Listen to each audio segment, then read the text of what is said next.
The Senate probe on illegal pogos in the country took a different route today, opting to hold an executive session instead of the usual more publicly open format. Upper chamber lawmakers wanted to dig deeper into the background and citizenship of the embattled Bamban mayor, which they believe could be done better behind closed doors. Daniel Manalastas has the details. A closed-door meeting was held by a Senate panel to tackle the issues hounding suspended Bamban Mayor Alice Guo, specifically allegations linking her to Pogo operations.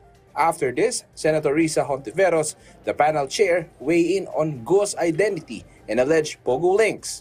Walang nakabawas o nakabura dun sa namumuo talagang opinyon ng komite na siguradong may kinalaman siya sa Pogo Hub dyan sa Bamban.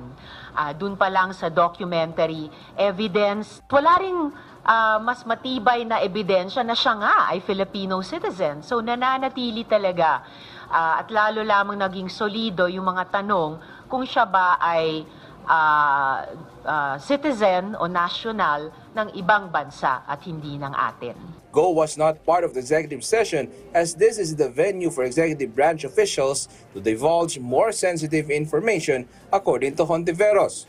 I'm more confident na talagang magiging mabigat at solido yung mga kasong inihain na at maaring ihain pa ng iba't ibang mga ahensya ng executive ng ating gobyerno.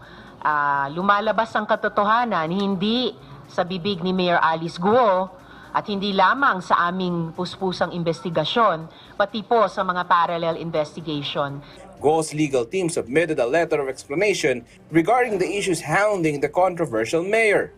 Guo rebutted the allegations that her mother is a certain Lin Wenyi, saying her mother, based on documents, is a certain Amelia Leal, and then rebutted allegations like Leal is a non-existent person. She also denied she is a protector of pogos and other lawless activities, such as human trafficking.